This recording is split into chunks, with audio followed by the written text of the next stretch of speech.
네, 오늘 하나님 말씀 베드로전서 2장 1절부터 5절까지의 말씀을 같이 보겠습니다. 그러므로 모든 악의와 모든 교활함과 위선과 시기와 모든 비방하는 말을 버리고 새로 태어난 아기들로서 말씀에 순수한 젖을 사모하라. 이것은 너희가 그것으로 말미암아 성장하게 하려 함이라. 너희가 주께서 은혜로우신 것을 맛보았으면 그리하라. 참으로 사람들에게는 거부당하였으나 하나님께는 선정받은 돌, 곧 보배로운 산돌이신 그분께 나아와 너희도 살아있는 돌들로서 영적 집으로 건축되고 예수 그리스도를 통해 하나님께서 받으실 만한 영적 희생물을 드리는 거룩한 제사장이 되었도다. 아멘. 네, 오늘 하나님 말씀 주제는 이 순수한 젖을 사모하라라는 주제로 말씀을 전하려고 합니다. 때가 묻지 않은 것을 우리가 순수하다 그러는데, 때 묻지 않는 순수함은 사람들의 마음에 영향을 미치게 되어 있습니다. 그래서 때가 묻지 않는 순수함을 싫어하는 사람은 사실 거의 없습니다. 어린아이들을 보면 이 어린아이들을 우리가 사랑스럽게 보는 이유가 뭐냐면 그들에게 세상에 때가 덜 묻어 있기 때문이거든요. 그리고 그들에게 순수함이 있기 때문에 사람들이 어린아이들을 볼 때 사랑스럽게 느끼는 거죠. 그래서 좋아하는 겁니다.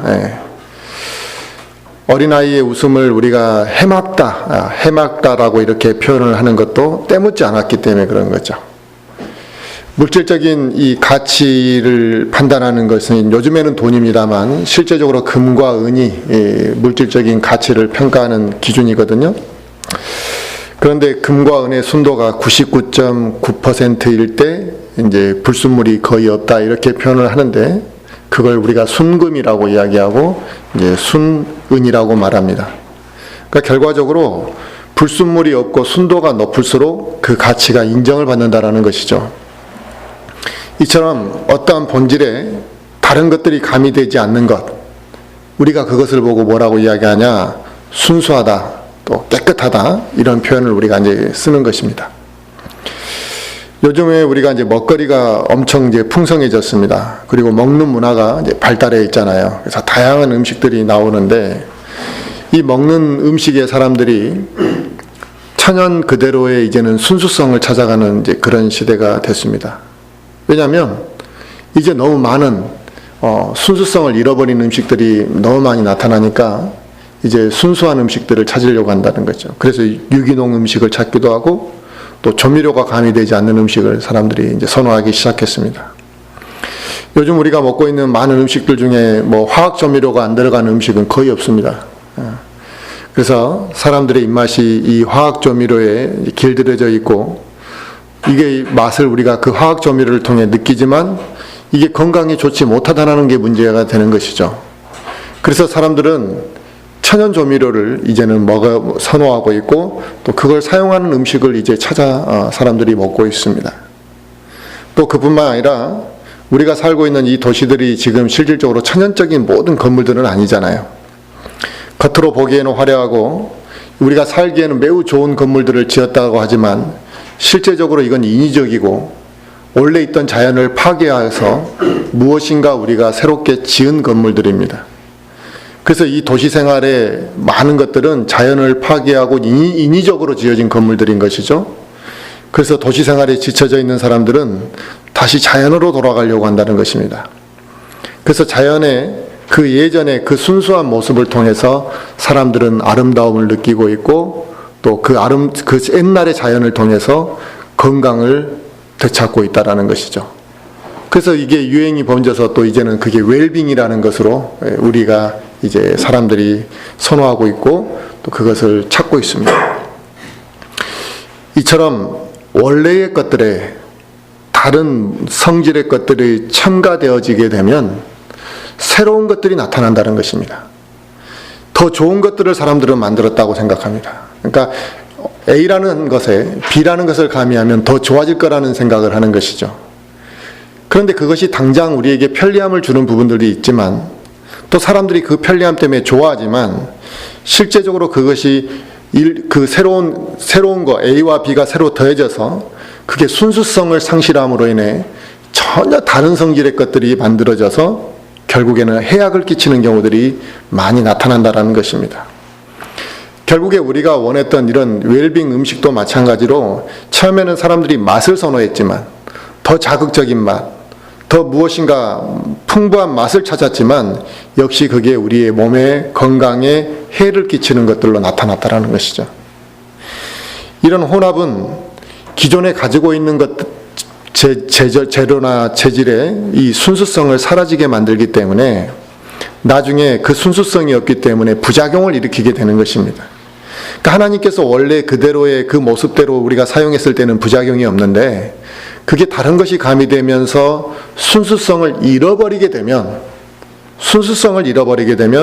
전혀 다른 성질을 띠게 되고 그게 부작용으로 나타나게 된다는 것입니다.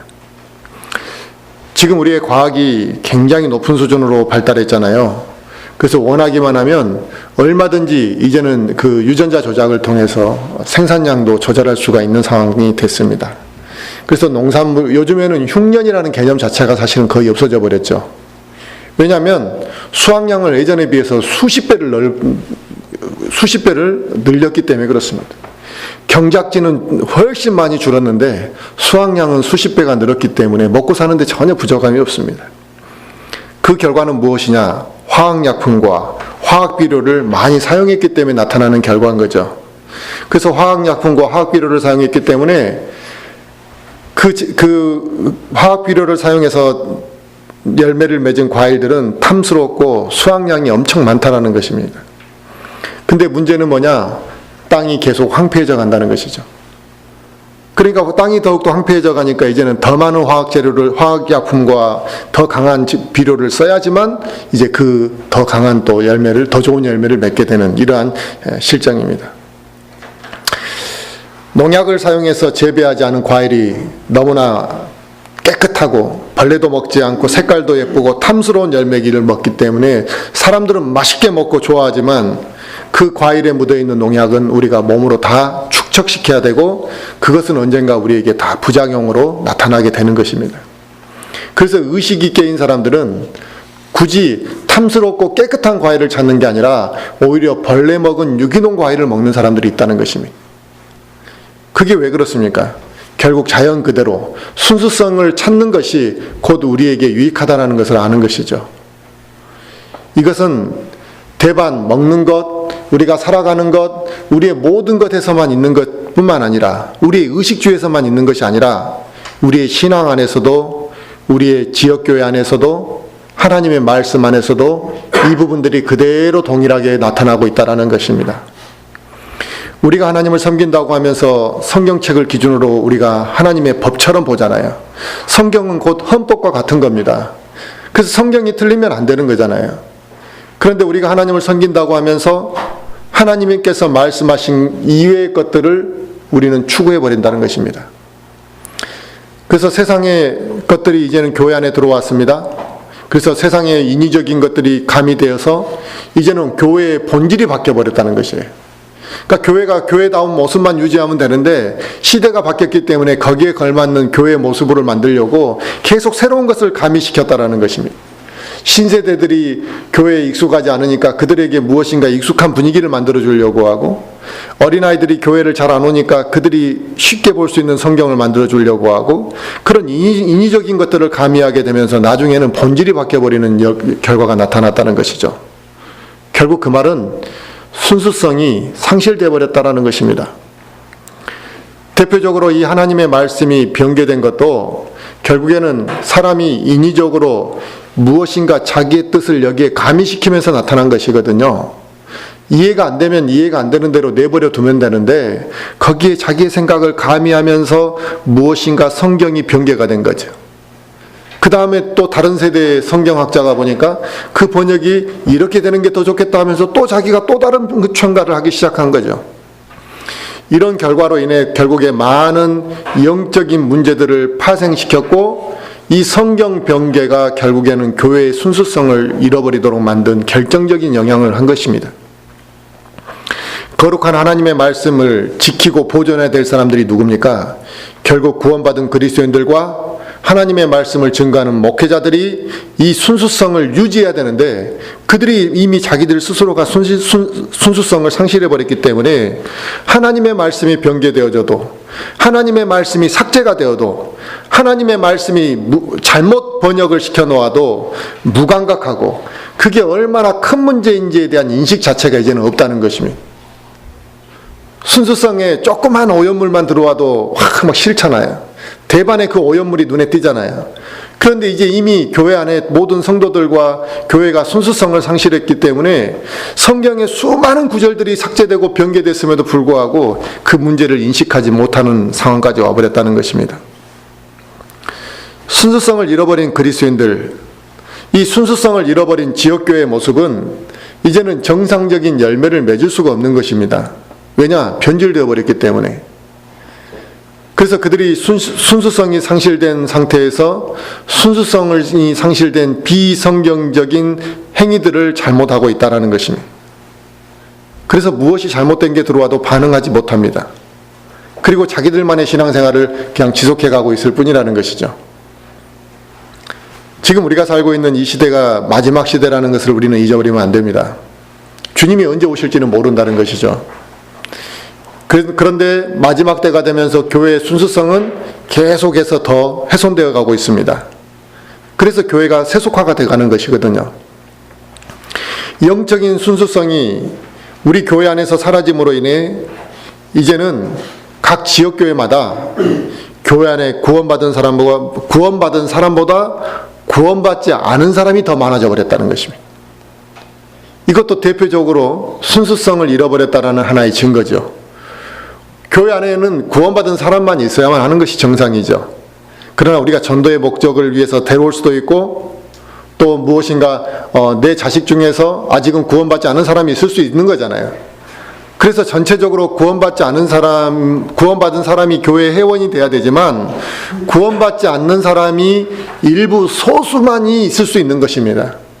그런데 이제는 구원받은 사람이 소수고 구원받지 못한 사람들이 다수가 되어버렸기 때문에 비정상적인 상태가 되어버렸다는 것입니다. 그러니까 사람은 항상 다수결을 따르잖아요. 다수가 모든 것을 끌어간단 말입니다.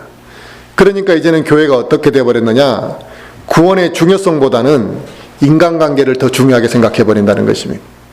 왜? 구원받은 사람들이 적다 보니까. 구원의 중요성보다는 인간관계를 더 중요하게 생각하고 사회적인 관계를 더 중요하게 생각하기 때문에 이제 교회의 영적인 것들이 계속해서 훼손되어져 가고 있는 것입니다. 그러다 보니까 이제는 또 뭔 문제가 생기겠습니까? 새로운 사람을 교회로 인도했더니 그 새로운 사람을 교회로 인도해가지고 구원받도록 하는 게 아니라, 그게 정상적인 그리스도인으로 만들어지는 것이 아니라 단순히 우리 단체의 회원으로 만들 뿐이라 이거예요. 그냥 우리 단체 회원으로 하나에 가입시키는 그 역할밖에 안 한다는 것입니다. 교회는 성도들에게 순수한 젖을 지속적으로 먹여야 되는 것이 교회거든요. 우리가 물론 성경책을 집에 가서 읽을 수도 있습니다. 하지만 그렇게 성경을 읽는 것과 또 교회를 통해서 순수한 젖을 먹는 것은 다른 의미인 것이죠.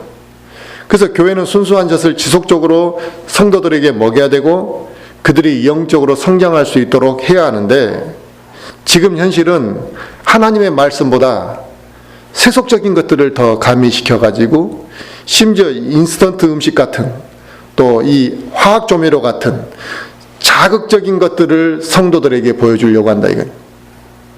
그래서 드럼을 치지 않으면 사람들이 반응하지 않는, 또 무엇인가 막 찬양을 굉장히 많이 해야 되고 화려함을 보여주지 아니하면 사람들이 집중을 하지 못하는, 그래서 이제는 무엇인가 좀 영상물을 가미시켜서 사람들에게 말씀으로 그들을 이겨내지 못하니까 이제는 영상물을 통해서 그들에게 무엇인가 눈과 귀를 이끌어가는 이런 세속적인 인스턴트 음식 같은 그러한 영적인 것들이 들어옴으로 인해서 순수하지 못한 것들이 하나님의 말씀을 대체해서 그것들을 먹이고 있다 이거죠. 우리가 아이를 키우면 당연히 순수한 음식을 먹이려고 하지 않겠습니까? 자기 자식한테. 그런데 매일같이 라면하고 햄버거만 준다 하면 그 아이가 어떻게 되겠냐 이거죠. 당연히 비정상적인 건강 상태가 될 수밖에 없는 것이고 몸은 망가질 수밖에 없는 것입니다. 마찬가지로 순수한 젖을 먹지 못한 교회의 성도들은 영적으로 비정상적인 상태가 되어가는 것이죠. 근데 사람 수는 많아졌어요. 이게 뭡니까? 당뇨 환자고 소아 비만 환자 현상이 나타나는 거죠. 굉장히 문제가 있는 비만의 현상이 나타난 것입니다. 그건 건강하게 사람 수가 많은 게 아닌 거죠. 이렇게 영적으로 지금 교회가 심각하게 병들어가고 있는 실정이라는 것입니다. 그런데 교회가 순수한 말씀의 젖을 사모하게 되면 어떻게 되겠냐 이거죠. 말씀의 젖을 사모한다. 아이가 엄마의 젖을 먹으려고 하는 그 마음처럼 말씀의 젖을 사모하면 우리는 하나님의 말씀을 붙잡으려고 할 것이라는 것입니다. 하나님의 말씀을 붙잡는다는 것은 우리가 그 말씀을 들었을 때 순종하고자 하는 마음이 우리 안에서 생기게 되는 것이죠. 그래서 교회 안에 우리 성도들은 그런 마음, 순수한 젖을 사모하게 되면 우리는 얼마나 많은 큰 교회를 이룰 것인가에 연연하는 것이 아니라 우리는 어떻게 하면 하나님 보시기에 합당한 열매를 맺을 것인가를 생각하고 집중하게 될 것이라는 거죠. 지금 이 시대에 하나님의 말씀의 권위가 땅에 떨어질 대로 떨어졌죠. 교회 안에 순수한 말씀의 젖을 공급하지 못함으로 인해 성도들은 영적으로 타락해가고 있고 비정상적인 상태가 되어가고 있습니다. 그런데 그들에게 무슨 좋은 열매를 바라겠냐 이거죠. 그들에게서 어떻게 아름다운 영적 성장을 기대할 수가 있겠습니까? 일반적인 교회 안에서, 지금 제독교 교회 안에서 그들이 무엇인가 좋은 것을 기대해보고 자기가 무엇인가를 그들을 변화시켜보겠다라는 그런 것은 큰 허상이죠. 우리의 영적인 양식이 되는 순수한 하나님의 말씀이 훼손되고 변질되어지면 교회는 순수성을 잃어버렸고 이미 그것은 영적 상태를 아름답게 지속해 가기가 어렵기 때문에 그렇습니다. 순수성을 지속해 가지 못한 교회는 그 안에 머무르러 있는 성도들은 당연히 같이 순수성을 잃어가게 되는 것입니다. 그걸 분별을 못한다는 거예요. 그러니까 누룩이 들어오지 않도록 해야 되는데 누룩이 들어와도 그게 분별하지 못한다는 것입니다. 그러면 영적인 분별력이 없는 사람이 세상의 분별력을 갖고 살아갈 수 있겠습니까? 당연히 그렇지 않죠. 영적인 분별을 하지 못하는 사람이 세상에서 분별력 있게 살아갈 수가 없는 것입니다. 결국 이런 현상은, 이런 악순환의 구조는 결국에 구원받은 그리스도인의 그 본성을 잃어버리게 만든다는 것입니다. 본성을 잃어버렸다는 것은 결국은 변질되고 원래의 모습이 아니라는 걸 말하는 거죠. 교회는 주님의 몸이고 우리 그리스도인들은 그 몸을 구성하는 몸된 지체들이라는 것이죠. 그렇기 때문에 우리 각자는 주님의 그 몸을 유지하는 멤버들로서 순수성을 유지하고 간직해야 되는 것이 당연한 것입니다. 다른 것들이 우리 주님의 몸에 첨가되어야 될 것이 아무것도 없다는 것입니다. 그런데 무엇인가 우리 주님의 몸을 구성하는 우리에게 무엇인가 불필요한 것들을 첨가시키려고 하는 것은 순수성을 잃게 만들 뿐이라는 것이죠.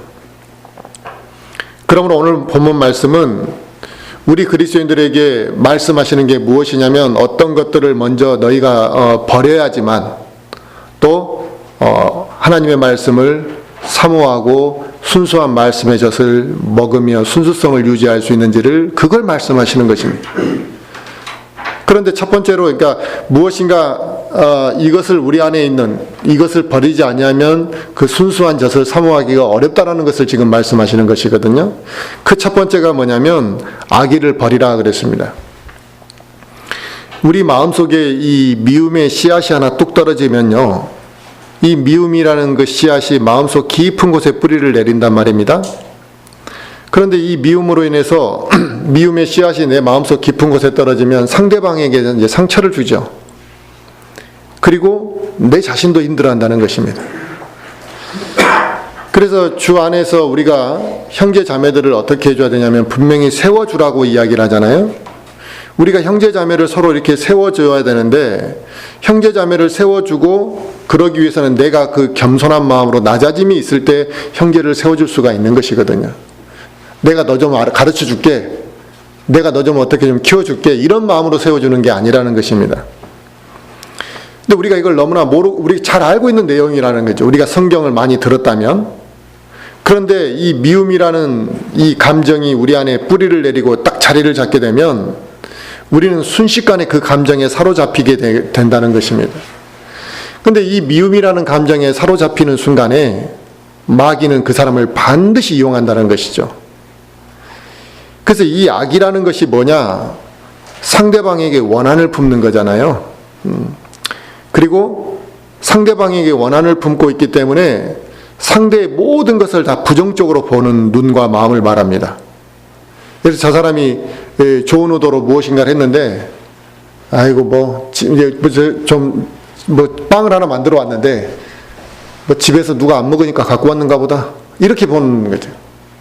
또 무엇인가 하나를 갖고 왔더니 또 무엇인가를 해주니까 아부하려고 그런가 보다, 이런 식으로 무엇인가 상대의 모든 것을 부정적으로 보는 눈과 마음이 악이라는 것이죠. 또 거기서 한 발 더 나아가면 어떻게 됩니까?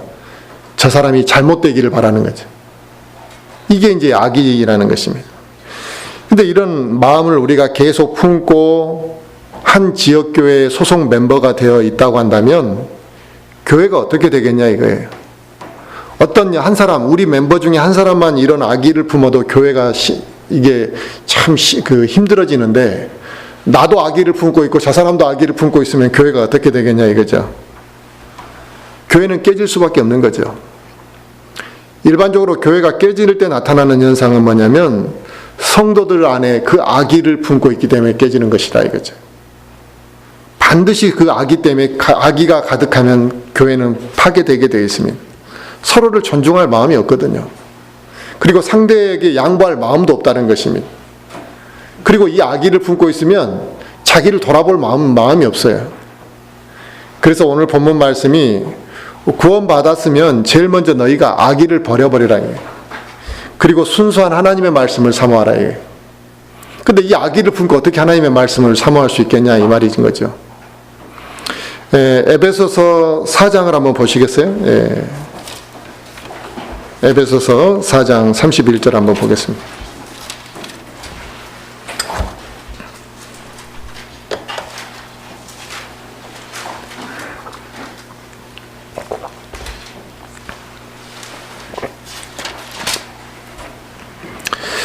에베소서 4장 31절 보시면, 너희는 모든 쓴 것과 진노와 분노와 소리 지르는 것과 비방하는 것을 모든 악의와 함께 버리고 그랬습니다. 아멘.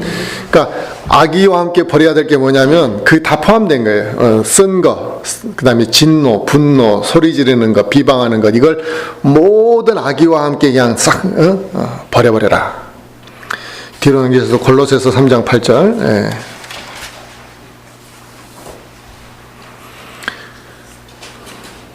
골로새서 3장 8절. 이제는 너희도 이 모든 것을 내버리라. 곧 분노와 진노와 악의와 신성모독과 너희 입에서 나오는 더러운 대화라 그랬습니다. 아멘. 그러니까 우리가 반드시 버려야 될 것 중에는 이 악의가 포함되어 있는 것이에요. 말씀의 순수한 젖을 사모하는 우리 그리스도인들, 하나님의 말씀을 사모하는 우리 그리스도인들은 하나님의 영이신 성령님께서 인도하시기 때문에 그 성령님이 우리를 인도하시고 주장하신다고 한다면 악의가 우리의 마음을 우리의 마음의 주인이 될 수는 없는 것이다 이거죠. 그러므로 우리가 이 악의는 제일 부끄러운 나의 과거의 습성 중에 하나가 되는 것이래. 그런데 이 악의를 품었던 이거에 대해서 우리가 부끄럽게 생각을 해야 되는데, 그걸 부끄럽게 생각하지 않고 살아간다면 그 사람은 영적인 변화와 또 영적인 승리의 삶을 살 수가 없다라는 것입니다. 우리가 얼마나 많은 악의를 행했습니까? 근데 사람들은 어떻게 생각하냐면, 나는 그래도 그렇게까지 크게 남한테 비방받지 않고 살았고 비난하지 않았다 생각하지만 우리는 수도 없이 많은 악의를 품었거든요.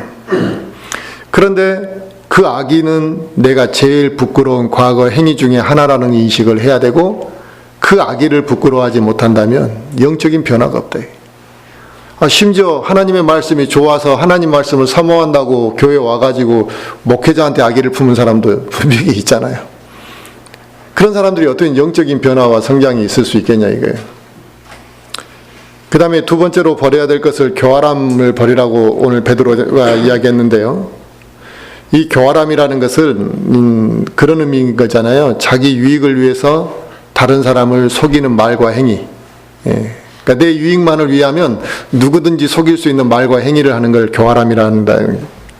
근데 이 교활함을 버리라고 하는 이유 중에 하나는 뭐가 있냐면 마귀가 가지고 있는 속성 중에 하나가 거짓이고 교활함이거든요. 반드시 마귀에게서 나타나는 속성입니다. 이거예요. 그래서 이 교활함은 이 거짓 교사들에게서 나타났던 대표적인 행위들이었습니다. 그러니까 거짓 교사들이 교활하게 막 사람들을 미혹했다는 거예요. 그래서 이번에도 붙잡혀간 그런 그 성폭행으로 붙잡혀간 그 목사가 있지만 한 번이라도 진실하게 회개하는 말을 합니까? 계속 그 잡혀가기 전부터 계속 교활하고, 그러니까 이들이 결국에는 교활함이라는 거죠. 이 교활함은 마귀로부터 나온 거거든요. 그러니까 교활함은, 그 교활함 안에는 뭐가 포함되느냐? 거짓말, 그 다음에 거짓된 약속, 아부와 아첨, 이런 게 다 교활함이 포함되어 있는 것이에요. 교활한 마음을 가진 사람은 처음부터 그걸 지킬 마음이 없지만 그냥 아무렇지 않게 거짓 약속을 한다는 것입니다. 그리고 다른 사람의 손실과 상처가 어떠하든지 간에 관심 갖지 않습니다. 이 교활한 사람들은 내 유익만을 중요하게 생각하기 때문에 그렇죠. 그럼 이 교활함이 성령의 열매와는 완전히 정반대되는 성질이잖아요. 이 기질 자체가 완전히 정반대 아닙니까? 성령은 뭐예요? 내가 손해를 보더라도 남에게 배려하는 것이 성령님이 주시는 그 마음이잖아요.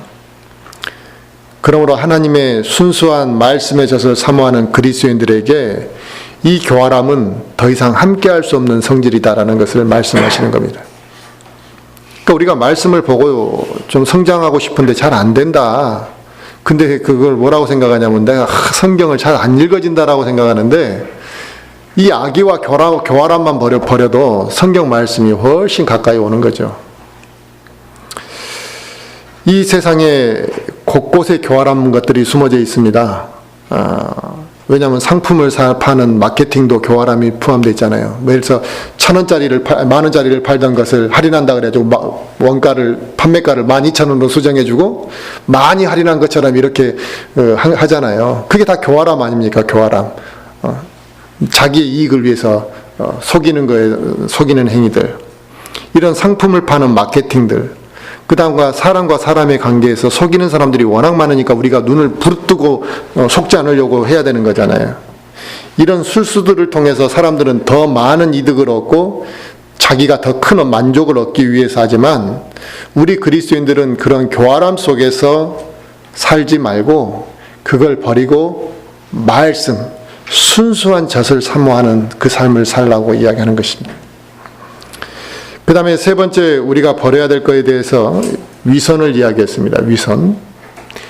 위선이라는 것은 우리가 잘 알고 있잖아요. 실제 모습과 나를 다르게 포장하는 게 위선입니다.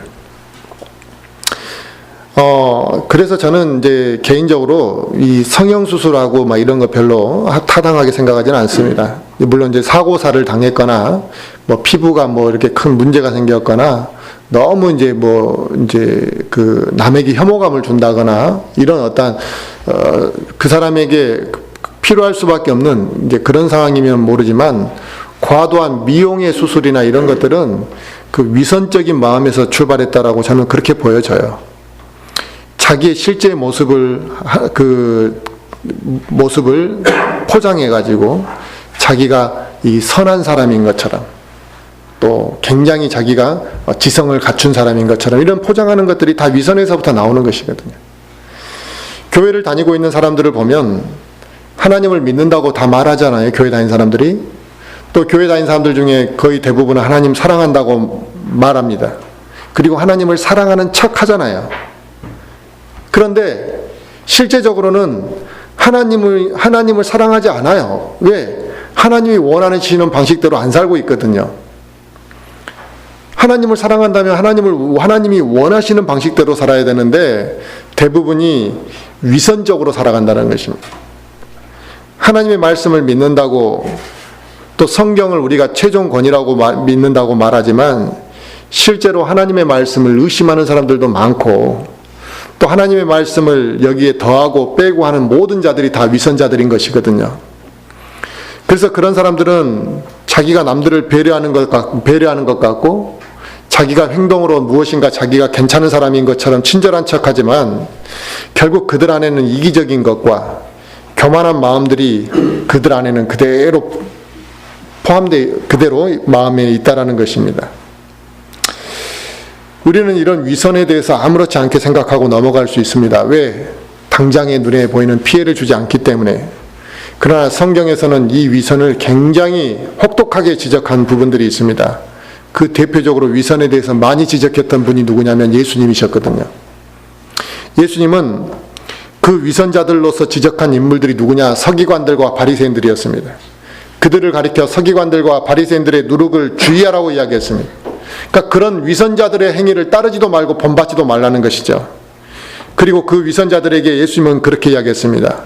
이 지옥의 자식들이라고, 눈먼 자들이라고, 이 독사의 자식들이라고 그렇게 위선자들에게 주님이 말씀하셨습니다. 하나님께서 우리에게 원하시는 것은 위선이 아니라 마음속 깊은 곳에서부터 나오는 사랑, 마음속 깊은 곳에서부터 나오는 섬김의 자세, 마음속 깊은 곳에서부터 나오는 그 겸손을 원하는 것이지 마음은 교만한데 포장된 겸손을 원하시는 게 아니기 때문에 그렇습니다. 그런 우리 마음속 깊은 곳에서부터 겸손과 섬김의 자세가 나오는 때 지역교회가 강건하게 세워질 수가 있는 것이고 그와 같은 마음으로 경배하는 성도들의 그 예배를 하나님이 기뻐하시고 그게 상급이 큰 것이죠.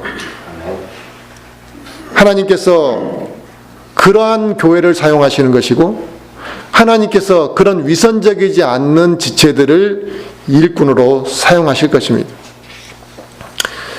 네 번째, 이 베드로가 우리에게 버리라고 하는 것이 뭐냐면 시기입니다. 시기는 다른 사람이 나보다 더 좋은 걸 가지고 있으면 우리가 시기심을 갖기 시작하는 거죠. 그것은 무엇인가를 탐하는 마음 때문에 그러는 것입니다. 그런데 내가 저걸 갖고 싶어요. 근데 나는 못 가졌는데 저 사람이 가졌어요. 우리가 그런 경우 많잖아요. 내가 공부를 못할 때 나는 1등을 못하는데 저 친구가 공부를 1등하면 부럽다라가 넘어서면 이제 시기심이 되는 거예요. 내가 탐한다는 거예요. 그 탐하는 정도가 지나치게 되면 이제 그걸 빼앗고 싶고 나는 그걸 못 가졌는데 또 빼앗지도 못했는데 그걸 가지고 있는 사람을 이제 미워하는 마음을 갖기 시작할 때 이제 시기심이 되는 거예요. 여성들이 시기심을 가질 때가 뭐예요? 나보다 예쁜 미모가 뛰어난 여성들을 보면 시기심을 갖는데 그거 가질 수가 없으니까 내가. 그래서 그 정도가 이제 지나치게 되면 미워하는 마음을 갖는. 우리는 흔히 다른 사람이 가지고 있는 물질이나 또 다른 사람이 가지고 있는 사회적인 위치나 또 어떤 사람이 가지고 있는 사회에서 갖고 있는 인기나 외모 이런 것들을 우리가 시기하거든요. 하지만 이런 시기심이 우리에게 아무런 유익이 되지 않는다는 것입니다. 그러니까 시기심이 우리에게 유익이 되는 게 하나도 없다는 것이에요. 그래서 이 시기를 버리고 영적 말씀을 사모하라고 베드로가 말하는 것입니다. 시기는요, 이 시기하는 사람은 절대로 만족을 못합니다. 절대로 만족을 못합니다.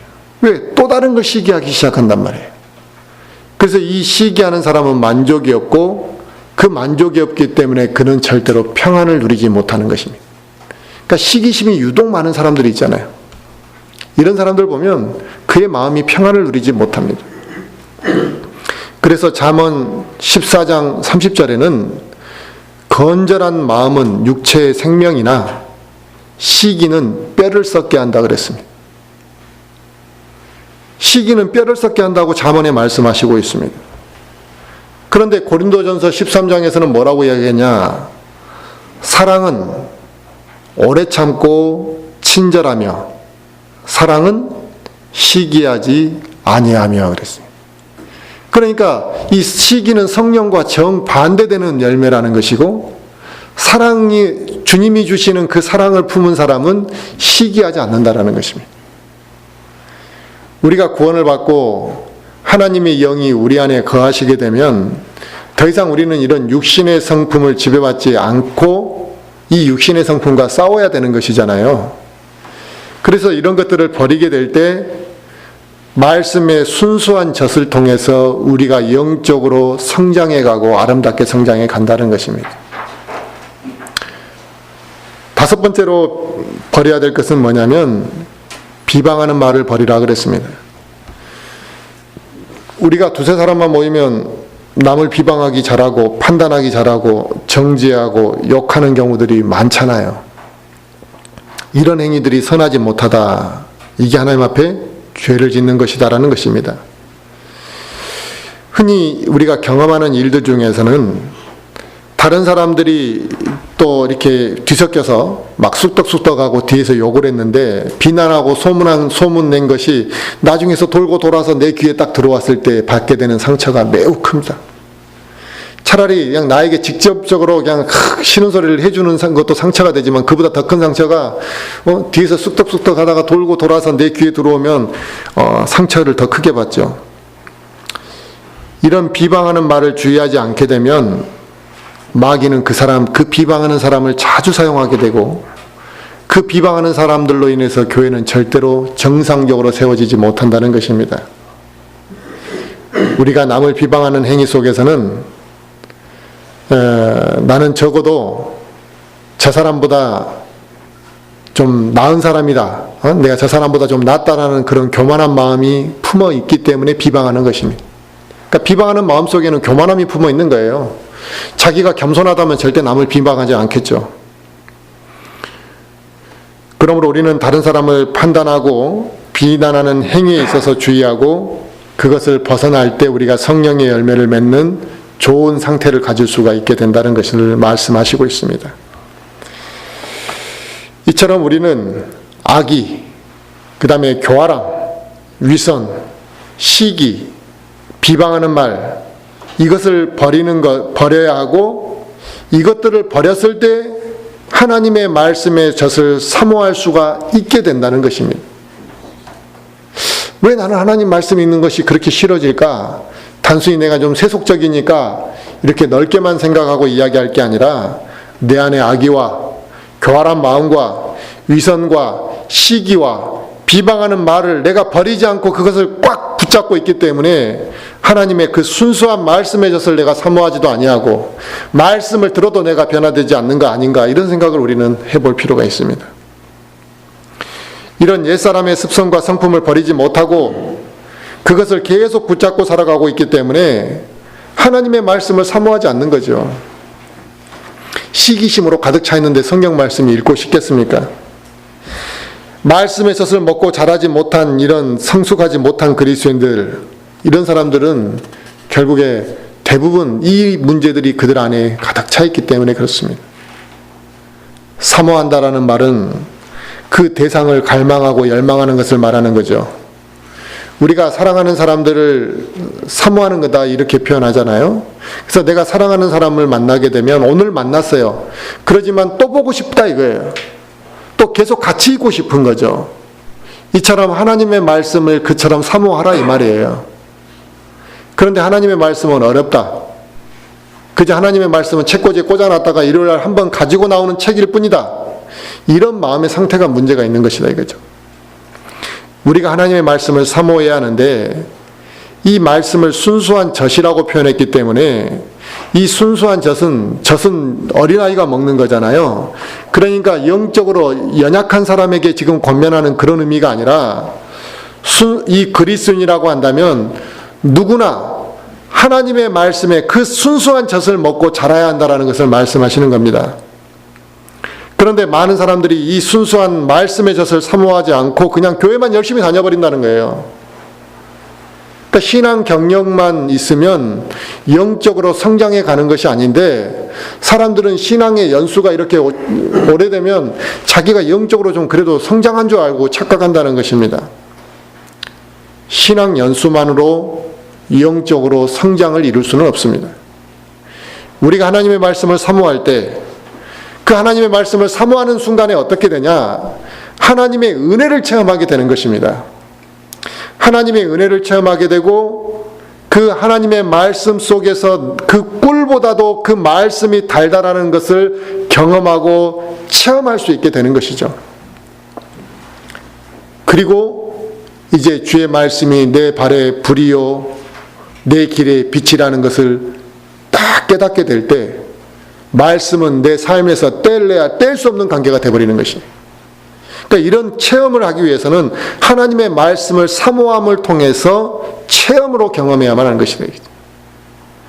하나님의 말씀, 순수한 그 젖을 먹지 않고 정상적으로 성장해 갈 수 있는 그리스도인은 없습니다. 하나님의 말씀으로부터 오는 영적인 공급과 은혜는 우리 그리스도인들이 영적으로 성장해 가도록 돕는 영양분이거든요. 이 영양분과 같고 또 이 세상을 살아가면서 겪게 되는 많은 시험과 시련들을 극복할 수 있게 하는 이 창과 방패의 역할을 하는 게 하나님의 말씀이거든요. 그래서 하나님의 말씀으로부터 오는 것들을 우리가 공급받지 아니하게 되면 잘하기도 어렵고 세상에 나가서 싸우기도 어렵다라는 것입니다. 성경에서 예수 그리스도는 산 돌로서 모퉁이 돌이 되셨다 이렇게 말씀하셨습니다. 그러니까 살아있는 돌이라 이거예요. 그래서 이 모퉁이 돌이 되시고 머릿돌이 되셨다. 그러니까 딱 출발점이 되었다 이 말이죠. 거기서부터 건물은 지어져 간다는 것입니다. 그리고 우리 구원받은 그리스도인들도 산돌이라고 말씀하셨습니다. 우리 각자가 다 산돌이에요. 살아있는 돌. 그래서 예수 그리스도의 기초석 위에 놓임으로 인해 건축물이 세워질 거 아닙니까? 이 돌들이 이제 세워져서. 그런데 이 돌들이 죽어있는 돌이 아니라 살아있는 돌이니까 영적으로 이 살아있는 돌들 건축물이 우리가 된다는 것입니다. 그래서 교회는 우리가 어떻게 살아서 세우느냐에 따라서 이 건축물은 다 똑같이 지어지는 게 아니라 이거죠. 아름답게 세워져 갈 수가 있는 것입니다. 그래서 우리를 지탱하는 것은 예수 그리스도시고 우리는 그 위에 세워져 가야 되는 산돌이라는 것입니다. 하나의 건축물에 돌 몇 개가 필요한 건 아니잖아요. 수많은 돌이 필요합니다. 그래서 우리 그리스도인들 한 사람 한 사람이 산돌로서 예수 그리스도 위에 놓여져야 하고 영적 건축물로 우리가 지어져야 하는데 우리는 반드시 죽어있는 돌이 아니라 이겁니다. 이 산돌 하나하나가 주님의 기초석 위에 놓여 있다고 해서 그냥 단순히 건축물이 되는 것이 아니라 각자가 놓여야 할 위치에 정확하게 놓여 있고 그 역할을 해야만 살아있는 건축물이 되는 것이죠. 그러므로 산돌이 혼자서 벽을 세우고 있는 것도 아니고 돌 하나가 스스로 지붕이 되는 것도 아닙니다. 구원받은 성도들 한 사람 한 사람이 모여서 세워져서 벽을 이루는 것이고 구원받은 성도들 한 사람 한 사람이 역할을 함으로 인해 지붕의 역할을 하는 것입니다. 그렇기 때문에 오늘 본문 말씀에 우리 그리스도인들이 버려야 할 것들을 말씀하신 것은 결국에 무엇이냐? 우리가 살아있는 돌로서의 역할을 수행하기 위해서는 옛사람으로부터 나오는 그것들을 버리라고 말씀하시는 것입니다. 그런 행위들을 버릴 때 우리가 비로소 서로가 서로를 세워줄 수 있게 되고 이 산돌로서의 결속력이 탁 달라붙지 않겠습니까? 산돌의 역할을 감당하고 영적인 건축물로 우리가 세워져 갈 수 있기 위한 목적인 것이죠. 그런데 지역교회 안에 구성원들이 악의, 교활함, 위선, 시기, 비방 이러한 것들로 가득 차 있다면 교회가 어떻게 그 아름다운 영적 건축물이라고 말할 수가 있고 그 사람을 산돌로서 비유할 수가 있겠냐 이거죠. 우리 모두는 주님의 은혜와 예수 그리스도의 죽으심의 가치를 다 잘 알고 있는 사람들입니다. 구원받았기 때문에. 하지만 믿지 않는 사람들은요, 예수 그리스도를 어떻게 생각합니까? 우리가 예수님을 생각하는 것처럼 가치 있게 생각합니까? 그들은 예수님을 매우 무가치하게 생각합니다. 그로 인해 그들은 예수님을 무가치하게 생각하기 때문에 우리가 복음을 증거하면 그들은 예수님을 거부하는 것이죠. 하지만 그 결과는 어떻게 되겠느냐? 예수님께서 그들에게 거치는 돌이 된다 그랬습니다. 그러니까 예수님을 믿지 않는 자들은 예수님 때문에 걸려 넘어지는 그 돌이 예수님이 될 것이다 이거죠. 세상 사람들은 예수님이 죽었다가 3일 만에 부활하셨다는 사실을 믿지도 않습니다. 관심도 없습니다. 죽었다 부활을 했든 말든 관심도 안 갖는다는 것입니다. 하나님께서 육신을 입고 이 땅에 오셨다는 사실, 그들에게는 아무런 그게 무의미한 일이에요. 하나님이 육신을 입고 왔든 말든 자기는 관심이 없다 이겁니다. 그러면서 그들은 뭐라고 생각하냐? 죽고 나면 좋은 데를 가고 싶어 합니다. 그리고 자기들은 편안하게 잠들 거라고 생각합니다. 하지만 그 주님을 믿지 않는 그들에게는 주님이 거친 돌이 될 것이고, 그들은 그 걸려 넘어져서 절대로 하늘나라로 가지는 못하게 되겠죠. 누가복음 22장에 보면 이 백성의 장로들과 서기관들과 제사장들, 그러니까 유대인들에게 영적으로 영향을 미쳤던 사람들이 예수님을 잡아다가 공회로 끌고 갔거든요. 그래서 예수님을 자신들의 그 공회로 끌고 들어가서 물었습니다. 뭐라고 물었냐? 너가 그리스도냐? 이렇게 물었습니다. 말하라 이게. 그리스도면 그리스도라고. 그러니까 예수님이 그들에게 뭐라고 이야기했냐면, 내가 말할지라도 너희가 믿지 않아야 할 거다 그랬어요. 그러니까 너희가 나한테 말하라 그랬는데 내가 말을 해줘도 너희는 안 믿을 거다 이거예요. 즉 주님은 그 제사장들과 서기관들과 백성의 장로들이 그들 안에 주님을 믿을 마음이 없다라는 것을 이미 알고 계셨습니다. 이처럼 믿지 않는 자들은 자신들의 생각, 자신들만의 주장, 자신들만의 무엇인가 가치관으로 가득 차 있기 때문에 스스로 믿지 못하고 스스로 그들이 구원의 길로 가지 않는 것이죠. 누가 오지 말라는 게 아니에요. 그러니까 심지어 예수님을 붙잡아다가 그들은 믿을 마음으로 너가 그리스도냐 이렇게 물은 게 아니었다 이 말이에요. 제사장들조차도 어떻게 하면 이 사람을 죽이신 마음으로, 믿지 않을 마음으로 물었던 것이라 이거죠. 그러니까 세상에 믿지 않는 사람들이 우리한테 질문을 할 때, 주님에 대해서 질문할 때, 하나님에 대해서 질문할 때, 교회에 대해서 질문할 때 잘 판단하셔야 되는 거예요. 진짜 궁금해서 질문하는 건지, 아니면 그 트집을 잡기 위해서 질문하는 건지. 그래서 믿을 마음이 없이 하는 질문에 답할 이유는 없는 것입니다. 하지만 우리는 예수 그리스도께서 나의 죄를 위해 죽으셨다는 사실을 우리는 믿었습니다. 그리고 그분에 대해서 기록된 이 하나님의 말씀, 이 말씀을 그대로 우리는 받아들였고 이 말씀의 순수성을 느꼈기 때문에 우리는 이 말씀을 절대로 멀리하고 이 말씀을 버릴 수가 없다는 것입니다. 그러므로 우리는 그 순수성이, 예수 그리스도를 처음 믿었던 그 순수성이 계속 유지될 수 있도록 해야만 하고, 하나님의 말씀의 젖을 우리가 굉장히 사모하고 먹고 자라야만 한다는 것입니다. 하나님의 말씀의 젖을 우리가 사모하게 될 때 영적으로 자라게 되고 말씀을 더 깊이 알아가게 되겠죠. 그렇게 우리가 이 세상에서 살아가야 한다는 것이죠. 오늘 본문 말씀을 통해 구원받은 우리 그리스도인들에게 버려야 할 것이 무엇인지, 그리고 우리가 무엇을 사모해야 될 것인지를 말씀하셨습니다. 그리고 우리는 하나님의 자녀들이기 때문에 하나님이 원하시는 그 순수성을 간직하고 있어야 된다는 것입니다. 또 우리는 그 순수성을 간직해야 되고 순수한 하나님의 말씀의 젖을 먹고 자라야만 한다는 것입니다. 이러한 상태에 있을 때 예수 그리스도를 영접하고 그 순수한 마음을 유지해 갈 수가 있는 것입니다. 그리고 영적인 성장으로 이어질 수가 있는 것이죠. 우리가 순수한 젖으로 성장해 가지 못한다면 우리가 어떻게 지역교회를 세워갈 수 있겠습니까? 우리가 교회가 강건하게 세워지기를 원한다고 말하면서 순수한 젖을 사모하지 않는다면 이것은 우리가 매우 위선적인 것이죠. 그리고 우리는 좋은 열매를 맺을 수도 없을 것입니다. 어머니의 사랑을 충분히 받고 어머니의 젖을 충분히 먹고 자란 아이가 건강한 아이가 되는 것이거든요. 또 그들이 가족의 구성원이 되었을 때 정상적인 가족의 구성원이 되는 것이고, 가족이 어려울 때 자기가 희생할 마음도 있는 것이거든요. 마찬가지로 영적인 젖을 정상적으로 먹고 자란 그리스도인이 교회 일꾼이 되는 것이고, 그들이 주 안에서 한 몸 된 지체로서 희생을 감당해야 될 때 희생할 수도 있는 것이고, 그가 정상적으로 영적으로 성장해 갈 수도 있는 것입니다. 그런데 이 순수한 젖을 먹지 않는, 충분히 그것을 먹지 못한 사람들, 어설프게 먹고 사는 사람들, 아니면 잘못된 무엇인가 변질된 그러한 영적 음식을 먹은 사람들이 교회의 일꾼이 아니라 교회를 파괴하는 아주 사악한 일꾼들이 되는 경우들이 많다는 것입니다.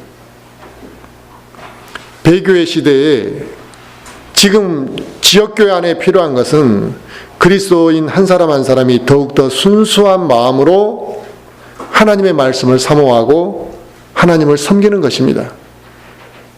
그러므로 오늘 말씀이 저와 우리 모든 성도들에게 그 순수함을 일으키는 말씀이 되고, 영적으로 좀 깨어나는 그러한 말씀이 되기를 간절히 바라겠습니다.